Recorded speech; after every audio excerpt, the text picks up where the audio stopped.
بسم اللہ الرحمن الرحیم۔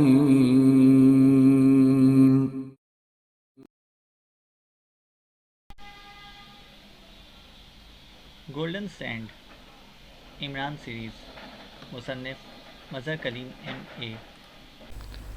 کمرے کا دروازہ کھول کر آرجہ تیز قدم اٹھاتا ہوا کمرے میں داخل ہوا۔ یہ خاصا بڑا کمرہ تھا اور ایک کونے میں موجود بڑی سی میز کے پیچھے ایک ادھیڑ عمر غیر ملکی بیٹھا ہوا تھا۔ آؤ رونسن، میں تمہارا انتظار کر رہا تھا، ادھیڑ عمر نے نرم لہجے میں کہا۔ یس باس، میں ذرا انتہائی ضروری کاموں میں الجھ گیا تھا، اس لیے مجھے دیر ہو گئی۔ آرجر نے، جسے اس ادھیڑ عمر آدمی نے رونسن کہہ کر پکارا تھا، مؤدبانہ لہجے میں جواب دیا اور ساتھ ہی میز کے سامنے رکھی ہوئی کرسی پر بیٹھ گیا۔ کیا رپورٹ ہے؟ ادھیڑ عمر نے پوچھا۔ باس، مکمل کامیابی، میں نے مدفون مقبرے کی کھدائی کے تمام انتظامات مکمل کر لیے ہیں، 1-2 روز میں وہاں کام شروع ہو جائے گا، آرجر نے جواب دیا۔ گڈ، تو اس ڈان کا پتہ کاٹ دیا جائے، آرجر باس نے کہا۔ سر، جیسے آپ مناسب سمجھیں، یہ فیصلہ کرنا آپ کا کام ہے، آرجر نے جواب دیا۔ سنو، میں تمہیں ایک اہم بات بتانے لگا ہوں، اسے غور سے سنو۔ اس کتبے کی چوری کے چکر میں پاک ایشیا سیکرٹ سروس کود پڑی ہے۔ اس کا خاص آدمی علی عمران یہاں پہنچ گیا ہے اور یہ ہمارے نقطۂ نظر سے انتہائی خطرناک بات ہے، ادھیڑ عمر نے پراسرار سے انداز میں کہا۔ پاک ایشیا سیکرٹ سروس؟ لیکن اس کا اس کتبے سے کیا تعلق ہو سکتا ہے؟ آرجر نے انتہائی حیرت بھرے لہجے میں کہا۔ تمہارا سوال اپنی جگہ درست ہے، اور میرا خیال ہے کہ اس بات صرف اس کتبے کی حدود تک ہی محدود نہیں ہے۔ تمہیں معلوم ہے کہ پاک ایشیا سیکرٹ سروس اسرائیل کے سخت مخالف ہے، اور اس نے اب تک اسرائیل کو مختلف مشنز میں انتہائی نقصان پہنچایا ہے، اور یہ مدفون مقبرے والا مشن ہمارا اہم ترین مشن ہے۔ ہمارا مقصد صرف وہ نوادرات حاصل کرنا نہیں ہے، ان سے ہمیں کوئی دلچسپی نہیں۔ اس سے پہلے ہمارا مشن یہ تھا کہ جب ڈان تمہاری مدد سے یہ مقبرہ خالی کر دے گا تو پھر ہم اس مقبرے پر خفیہ طور پر قبضہ کر لیں گے۔ ہم اس مقبرے میں ایک ایسا پروجیکٹ قائم کرنا چاہتے تھے جس سے ہم اس پورے علاقے کو مکمل طور پر کنٹرول کر سکیں، اور اس کی بنیادی شرط یہی تھی کہ حکومت مصر کو بھی اس کا علم نہ ہو۔ لیکن اب یہ صورتحال بدل گئی ہے۔ عمران کی یہاں آمد کا یہی مطلب ہو سکتا ہے کہ پاک ایشیا سیکرٹ سروس کو کسی طرح اس منصوبے کی بھنک پڑ گئی ہے، ورنہ عمران صرف خزانے اور کتبے کے سلسلے میں یہاں نہیں آ سکتا تھا۔ اور پھر سب سے خطرناک بات یہ ہوئی کہ عمران یہاں آتے ہی ڈان کی راہ پر نکل پڑا۔ ڈان نے بہت سی حماقتیں کی، جس کی وجہ سے ڈان کا نام سامنے آ گیا۔ اب اگر ڈان کے سلسلے میں عمران اس کتبے یا اس مدفون مقبرے تک پہنچ جاتا ہے تو اس کا مطلب ہوگا کہ مصری حکومت کو اس مقبرے کا علم ہو جائے گا اور ہمارا سارا پروجیکٹ ختم ہو جائے گا۔ چنانچہ اسرائیل کے اعلیٰ حکام نے فوری طور پر اپنا مشن تبدیل کر دیا ہے۔ اگر ہم ڈان کا خاتمہ کر دیتے ہیں تو یقیناً عمران کے لیے آگے بڑھنے کا راستہ باقی نہیں رہے گا، لیکن عمران جب تک وہ اصل کتبہ تلاش نہیں کر لے گا وہ واپس نہیں جائے گا، اور اصل کتبہ عمران کی تحویل میں دینے کا مطلب ہوگا کہ یہ مدفون مقبرے بھی اس کے سامنے آ جائے اور اس کے ذریعے مصری حکومت بھی اس سے آگاہ ہو جائے، اور عمران ایک بھوت کی طرح اصل کتبے کا پیچھا نہ چھوڑے گا۔ اس لیے یہ پلاننگ کی گئی ہے کہ اصل کتبہ ڈان سے برآمد کرا کر عمران کے حوالے کر دیا جائے، لیکن اس اصل میں ایسی گڑبڑ کر دی جائے کہ دونوں مقبروں کا صحیح محل و وقوع معلوم نہ کیا جا سکے۔ اس اصل کتبے کو 2 افراد نے دیکھا ہے، ایک ڈاکٹر عمر عبدال اور دوسرا مصری ماہر جان آرنلڈ۔ اگر ان دونوں کا خاتمہ کر دیا جائے تو اور کوئی آدمی اصل کتبے میں گڑبڑ کا پتہ بھی نہ چلا سکے گا، ادھیڑ عمر نے تفصیل بتاتے ہوئے کہا۔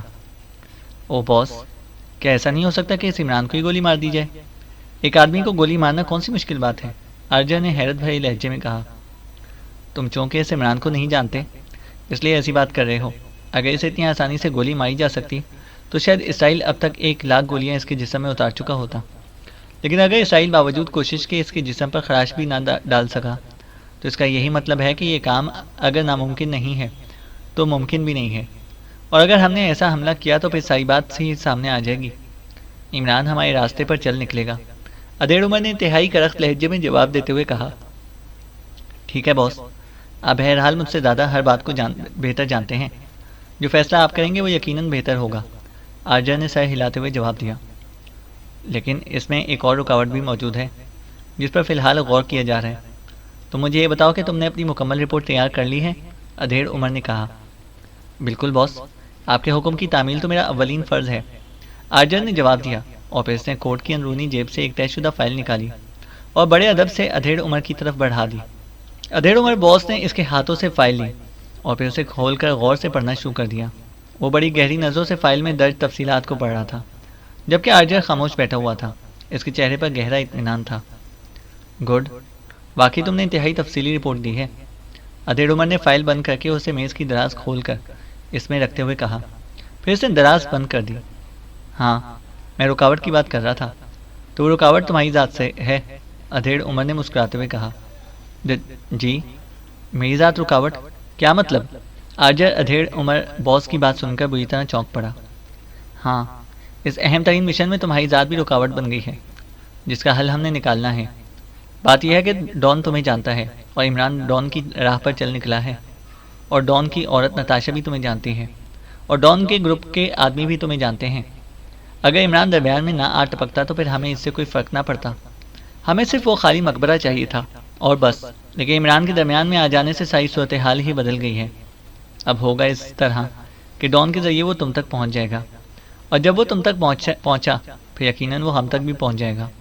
اور ابھی مجھے ایک اور اطلاع ملی ہے کہ منان آفندی نے 2 مصری اجنبیوں کو تمہارے متعلق معلومات فروخت کی ہیں۔ اس کا پتہ شاید ہمیں نہ چلتا، لیکن منان آفندی کو جب ٹیلی فون کال ملی تو ہمارا ایک آدمی اس سے معلومات خریدنے کی کوشش کر رہا تھا۔ منان آفندی نے جب فون پر ڈان کا لفظ سنا تو ہمارا آدمی ہوشیار ہو گیا، اور اسے انتہائی ماہرانہ انداز میں منان آفندی کے لباس پر ایک انتہائی جدید ترین کال کیچر لگا دیا۔ یہ کال کیچر بالکل سیاہی کے نقطے کی مانند ہے اور انتہائی جدید ترین ایجاد ہے۔ اس کے بعد منان آفندی اس کال پر روانہ ہو گیا۔ ہمارا آدمی اس کے تعاقب میں گیا، مصطفیٰ بازار کی جنرل پارکنگ میں ایک نوجوان منان آفندی کو ساتھ لے گیا، اور پھر وہ کار میں بیٹھ گئے۔ لیکن ہمارے آدمی نے اس کال کیچر کی مدد سے ان کی تمام گفتگو ٹیپ کر لی۔ اس ٹیپ سے پتہ چلا ہے کہ انہوں نے ڈان کے متعلق، اس کتبے کے متعلق اور تمہارے متعلق معلومات حاصل کی ہیں، اور آفندی نے تمہارا مکمل حلیہ اور قد و قامت انہیں بتا دیا ہے۔ اور جہاں تک میں نے یہ ٹیپ سنا ہے، یہ معلومات یقیناً عمران نے یا اس کے کسی ایجنٹ نے ہی خریدی ہیں۔ اس کا مطلب ہے کہ تم بھی پکچر میں آ گئے ہو۔ اب وہ لازماً تمہیں بھی ٹریس کرے گا، اس لیے میں نے فیصلہ کیا ہے کہ تمہیں اس کی نظروں سے ہمیشہ کے لیے غائب کر دیا جائے۔ مجھے افسوس ہے، لیکن عظیم اسرائیل کے مفادات کی خاطر تمہیں یہ قربانی دینی ہی پڑے گی، ادھیڑ عمر آدمی نے کہا، اور دوسرے لمحے اسے میز کے کنارے پر لگا ہوا بٹن دبا دیا۔ بٹن دبتے ہی ایک دھماکہ ہوا، اور ساتھ ہی آرجر چیخ مار کر کرسی سمیت پیچھے کی طرف الٹ گیا۔ میز کے دوسرے کنارے سے گولی نکل کر ٹھیک اس کے سینے میں گھس گئی تھی۔ نیچے گر کر چند لمحے آرجر تڑپتا رہا، پھر ساکت ہو گیا۔ ادھیڑ عمر نے میز کے کنارے پر لگا ہوا ایک اور بٹن دبا دیا۔ دوسرے لمحے دروازہ کھلا اور 2 مسلح نوجوان اندر داخل ہوئے۔ اس کی لاش لے جا کر برقی بھٹی میں ڈال دو، ادھیڑ عمر نے فرش پر پڑی ہوئی آرجر کی لاش کی طرف اشارہ کرتے ہوئے کہا، اور وہ دونوں نوجوان تیزی سے آگے بڑھے، اور پھر انہوں نے جھک کر آرجر کی لاش اٹھائی اور خاموشی سے باہر نکل گئے۔ ادھیڑ عمر نے دروازہ بند کرتے ہی ٹیلی فون اٹھایا اور نمبر گھمانے شروع کر دیے۔ یس، Z30، دوسری طرف سے ایک آواز سنائی دی۔ Z1 اسپیکنگ، ادھیڑ عمر نے کرخت لہجے میں کہا۔ یس باس، دوسری طرف سے بولنے والے کا لہجہ مؤدبانہ ہو گیا۔ ڈان کے متعلق کیا رپورٹ ہے؟ Z1 نے پوچھا۔ باس، اس کے متعلق تفصیلی رپورٹ ابھی موصول ہوئی ہے۔ ڈاکٹر عمر عبدال کی بیٹی کلثوم اور اس کا ایک پاک ایشیائی مہمان فیاض اس سے ہوٹل میں آ کر ملے ہیں۔ وہ اس کے دفتر میں 1 گھنٹے تک رہے ہیں، اس کے بعد واپس چلے گئے ہیں۔ اس کے بعد ڈان دفتر سے اٹھ کر اپنے ہیڈ کوارٹر چلا گیا ہے، اور ابھی تک وہیں ہے، Z30 نے جواب دیا۔ تمہیں اس پاک ایشیائی کا نام کس نے بتایا ہے؟ Z1 نے سخت لہجے میں کہا۔ کلثوم نے کاؤنٹر پر اس کا یہی تعارف کرایا تھا، Z30 نے کہا۔ ٹھیک ہے، اب میری بات غور سے سن لو۔ تم نے ڈان کی عورت نتاشا کو اغوا کرنا ہے، اسے 01 سینٹر میں رکھا جائے گا۔ ڈان کے ہیڈ کوارٹر سے وہ اصل کتبہ بھی تم نے برآمد کرانا ہے۔ اس کے لیے بے شک اس کے ہیڈ کوارٹر کو تباہ کر دو، ڈان کو قتل کر دو، لیکن وہ کتبہ صحیح سالم حالت میں 01 سینٹر میں پہنچ جانا چاہیے، جہاں وہ نتاشا موجود ہوگی۔ بس تمہارا کام اتنا ہوگا، باقی کام 01 سینٹر والے کر لیں گے، Z1 نے کرخت لہجے میں کہا۔ یس باس، حکم کی تعمیل ہوگی، Z30 نے جواب دیا۔ فوری تعمیل کر کے مجھے رپورٹ دو، Z1 نے کہا، اور ہاتھ بڑھا کر کیڈل دبا دیا اور پھر نمبر ڈائل کرنا شروع کر دیے۔ یس 01، چند بعد ایک اور آواز ریسیور سے ابھری۔ Z1 نے تحکمانہ لہجے میں کہا۔ یس باس، دوسری طرف سے مؤدبانہ لہجے میں کہا گیا۔ Z30 کو میں نے آرڈرز دیے ہیں، وہ ڈان کی عورت نتاشا کو اغوا کر کے 01 سینٹر پہنچائے گا، اسے وہاں تم نے بلو روم میں مسلسل بے ہوش رکھنا ہے، اور ساتھ ہی Z30 ایک کتبہ بھی ڈان کے ہیڈ کوارٹر سے حاصل کر کے تمہیں پہنچائے گا۔ تم نے اس کتبے کو فوری طور پر R3 کے ہیڈ کوارٹر میں پہنچا دینا ہے اور مجھے یہ کام ہوتے ہی رپورٹ کرنی ہے، Z1 نے کہا۔ یس باس، دوسری طرف سے کہا گیا، اور Z1 نے اوکے کہہ کر ایک بار پھر ہاتھ بڑھایا اور کیڈل دبا دیا۔ اس کے بعد اس نے ایک بار پھر نمبر ڈائل کرنا شروع کر دیا۔ R3 چلنے کے بعد ایک اور آواز ابھری۔ Z1 باس نے سخت لہجے میں کہا۔ یس باس، دوسری طرف سے مؤدبانہ لہجے میں کہا گیا۔ 01 سینٹر سے ایک قدیم کتبہ تمہیں بھیجا جائے گا، تم نے یہ کتبہ فوری طور پر ڈسینٹ کے حوالے کر دینا ہے۔ ڈسمینٹ کو مکمل ہدایت دی جا چکی ہیں۔ جب ڈسمینٹ اس کتبے پر کام کرے گا تو تم نے کتبہ واپس 01 کو بھجوا دینا ہے اور مجھے رپورٹ کرنی ہے، Z1 نے کہا۔ یس سر، دوسری طرف سے کہا گیا، اور Z1 نے ایک بار پھر کیڈل دبا کر رابطہ ختم کر دیا اور تیزی سے ایک بار پھر نمبر گھمانے شروع کر دیے۔ یس، ڈسمینٹ اسپیکنگ۔ رابطہ قائم ہوتے ہی کپ کپاتی سی آواز سنائی دی۔ بولنے والا آواز ہی سے کافی بوڑھا دکھائی دیتا تھا۔ ڈسمینٹ، میں کرنل آرچ بول رہا ہوں۔ اس بار Z1 کے لہجے میں تحکمانہ پن غائب تھا۔ اوہ کرنل آرچ، میں یہاں فارغ بیٹھے بیٹھے اکتا گیا ہوں، آپ نے آخر مجھے کیوں بلایا ہے؟ بوڑھے ڈسمینٹ نے بڑے ناخوشگوار سے لہجے میں کہا۔ آپ کی مصروفیت شروع ہونے والی ہے جناب، میں نے تمام پلاننگ سیٹ کر لی ہے، کتبہ آپ تک R3 پہنچا دے گا۔ میں نے فون اس لیے کیا ہے کہ میں یہ پوچھنا چاہتا ہوں کہ اس اصل کتبے کو 2 آدمیوں نے اب تک دیکھا ہوا ہے، ایک تو ڈاکٹر عمر ابدال ہے اور وہ دوسرے مشہور مصری ماہر جان آرنلڈ۔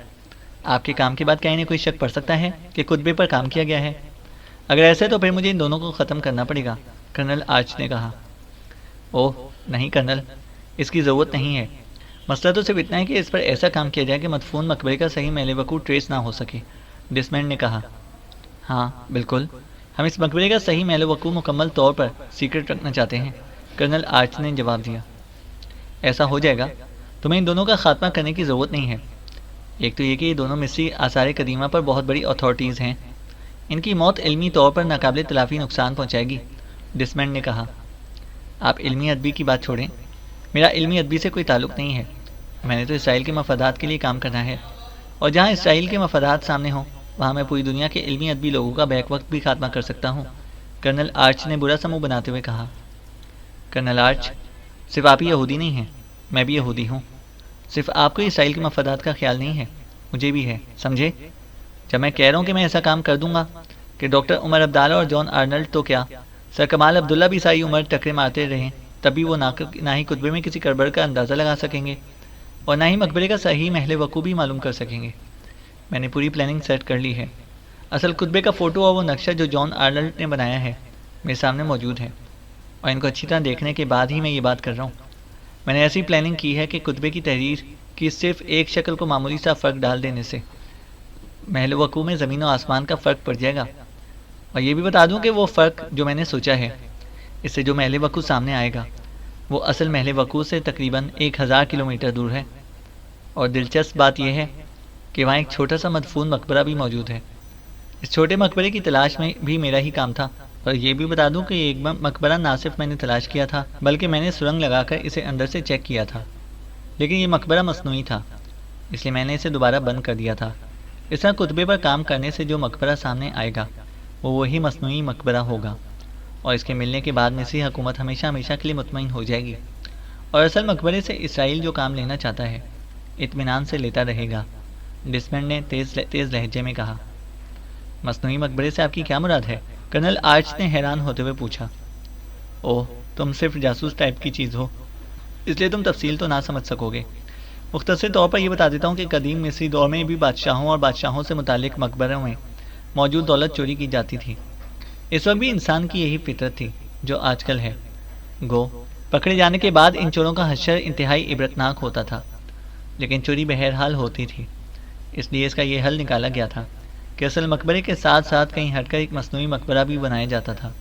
سب کو یہی علم ہوتا تھا کہ یہی اصل مقبرہ ہے، لیکن پھر انتہائی خفیہ طریقے سے وہاں سے تمام دولت اور ممی کو اصل مقبرے میں شفٹ کر دیا جاتا تھا، اور مصنوعی مقبرے میں ویسی ہی مصنوعی چیزیں رکھی جاتی تھیں، اس طرح اصل چیزیں چوری ہونے سے بچ جاتی تھیں۔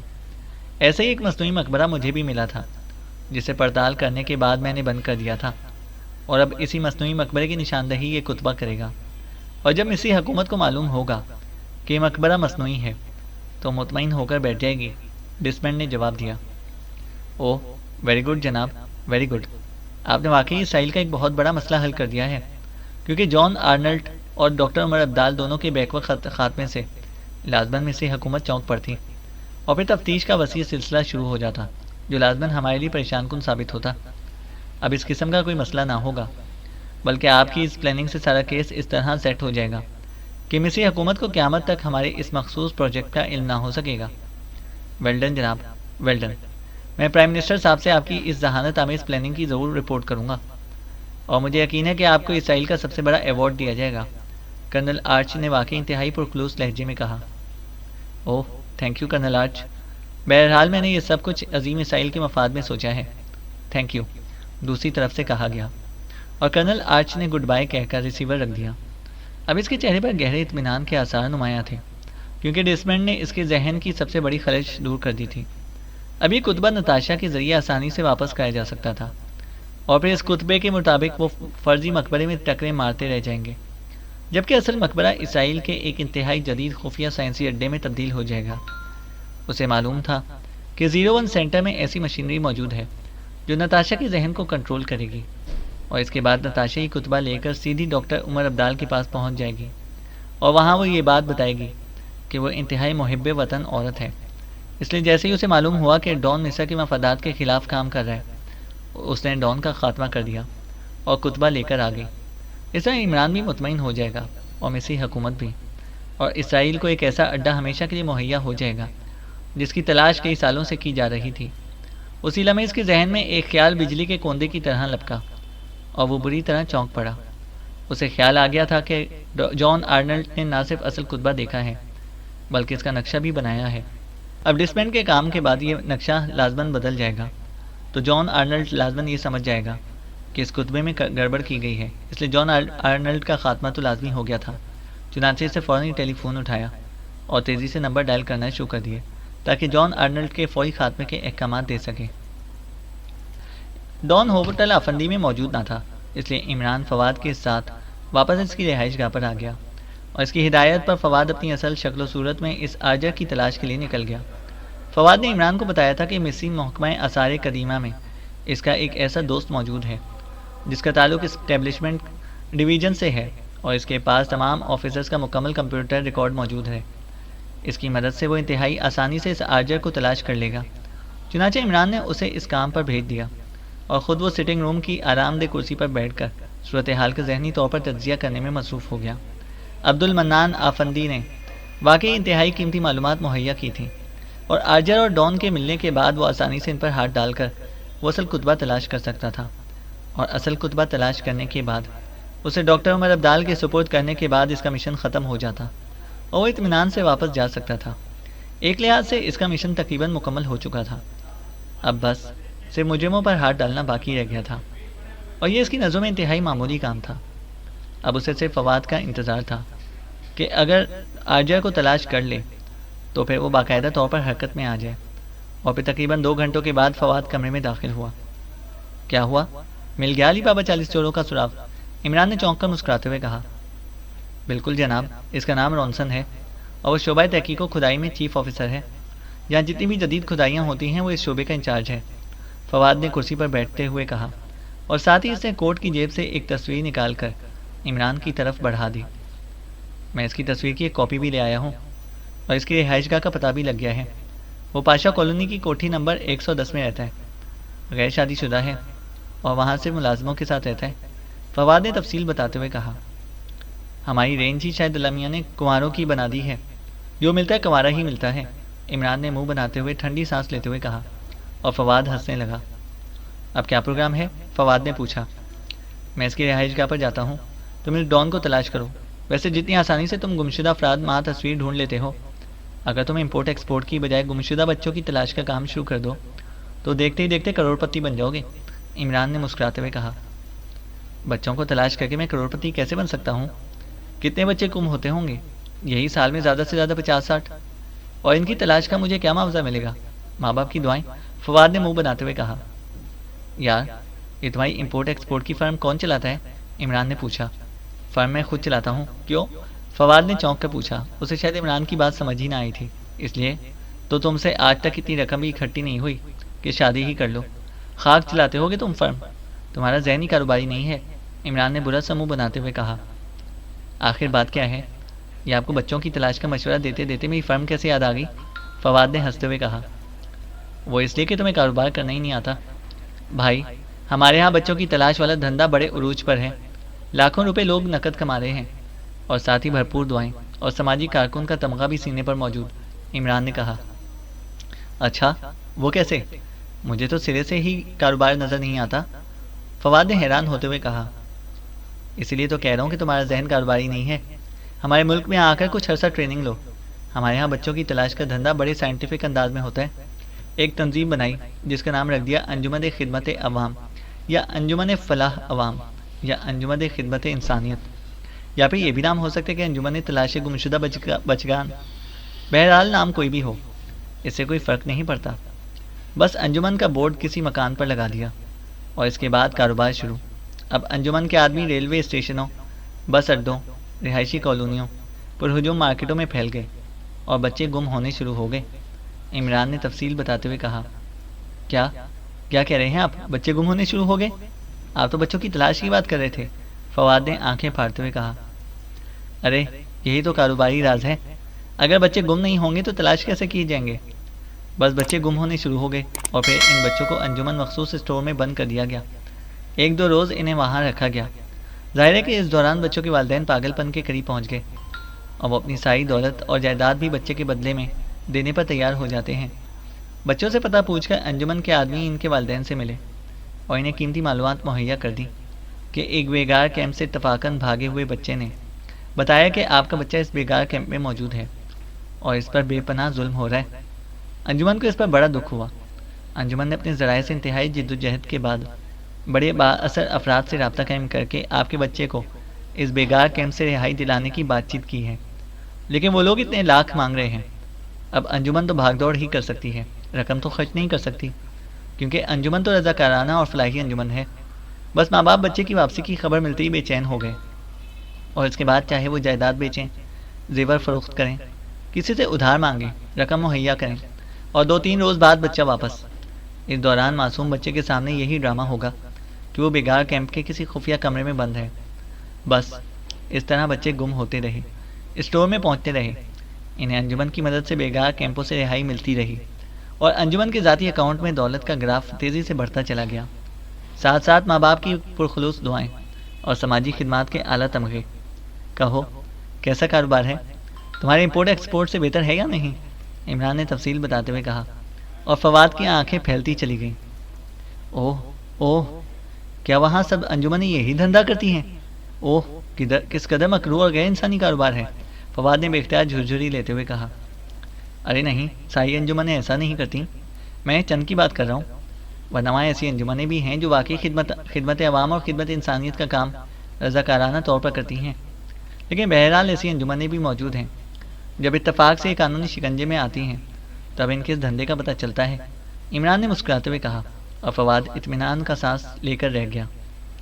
اوہ، شیطان تو بہرحال ہر جگہ ہی موجود ہے، لیکن میں تو یہ تصور کر کے خوفزدہ ہو گیا تھا کہ سب ایسا کرتے ہیں، فواد نے مسکراتے ہوئے کہا۔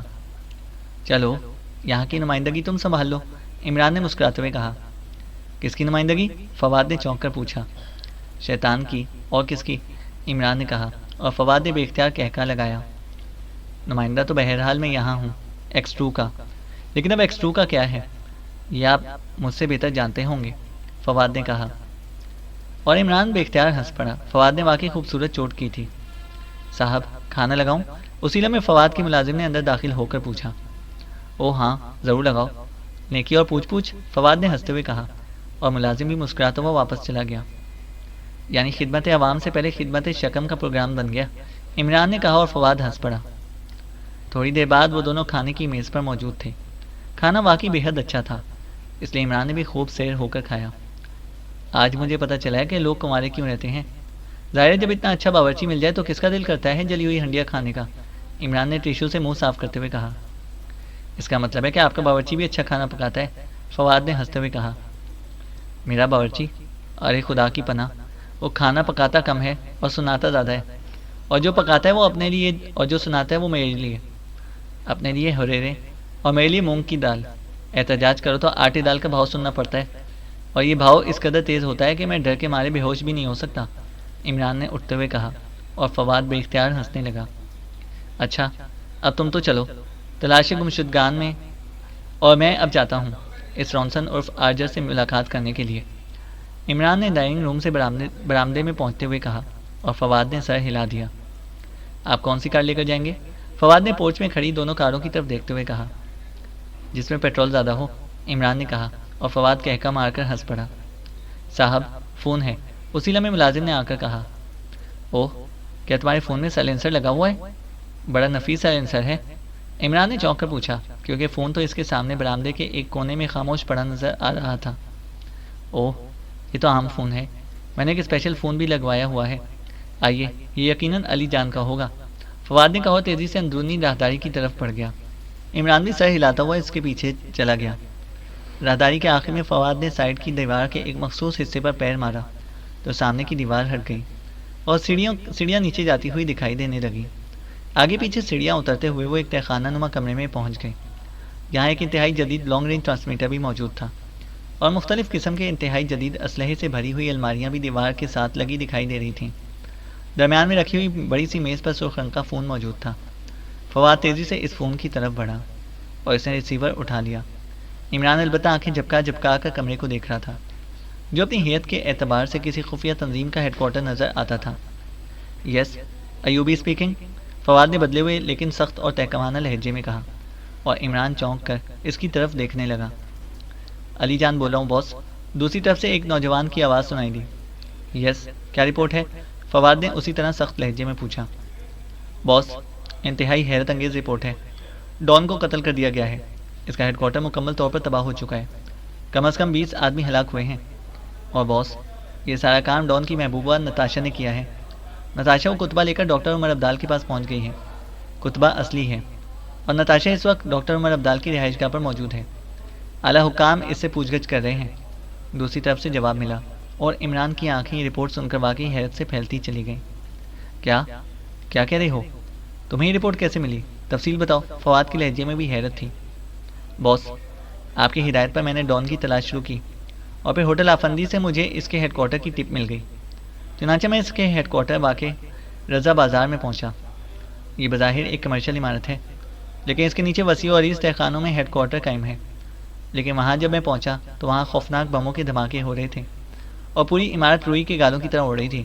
اسی لمحے میں نے ڈان کی محبوبہ نتاشا کو دیکھا، وہ ایک گٹر کے دہانے سے باہر نکلی اور بے تحاشا دوڑنے لگی، اس کے ہاتھ میں ایک کینوس کا تھیلا تھا۔ دہانے سے اس کے بعد نکلنے والے ایک آدمی نے اس پر مشین گن کا فائر کھولا، لیکن نتاشا ایک بلڈنگ کی آڑ میں ہو کر بچ گئی۔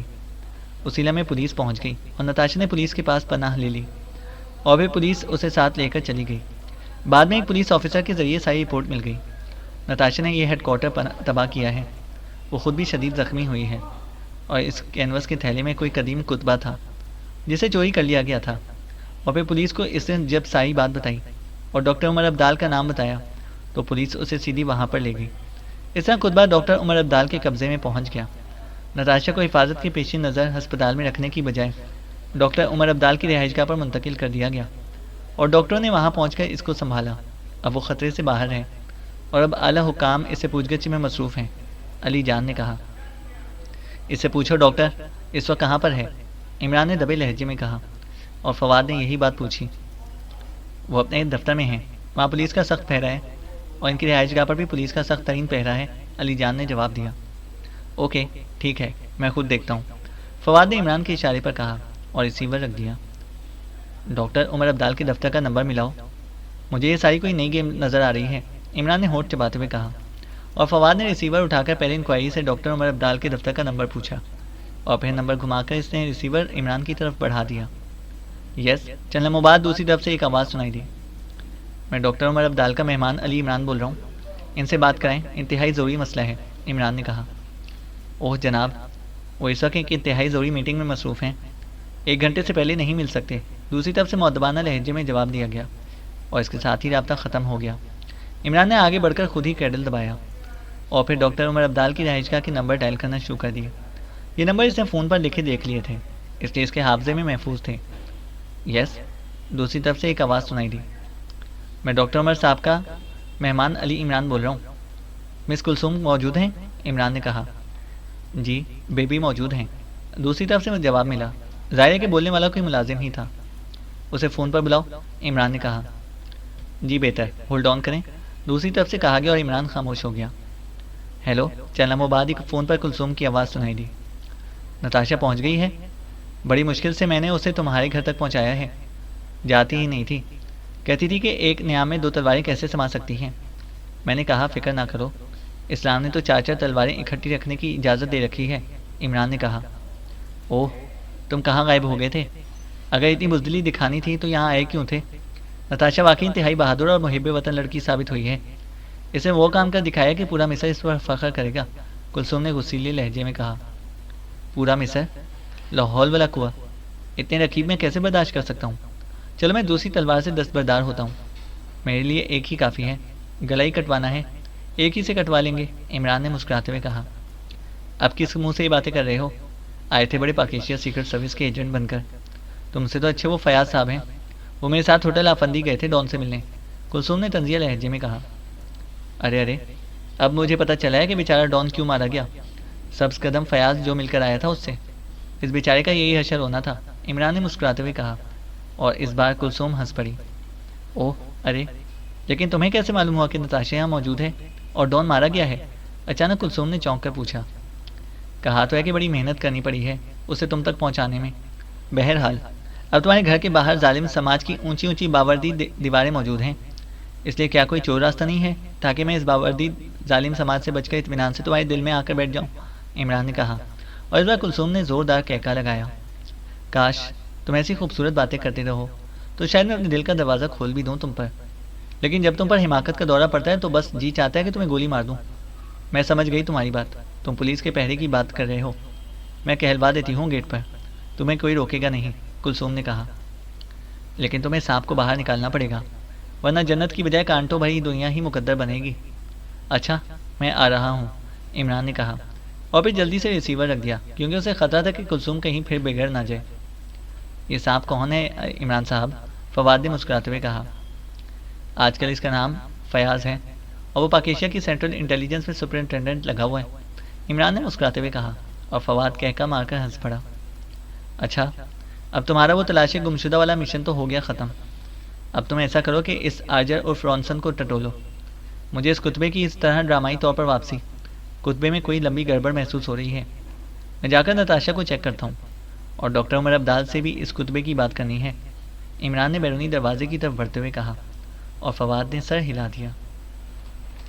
چینل کو سبسکرائب کریں اور بیل آئیکن کو پریس کریں تاکہ ہماری ہر اپڈیٹ آپ کو بر وقت مل سکے۔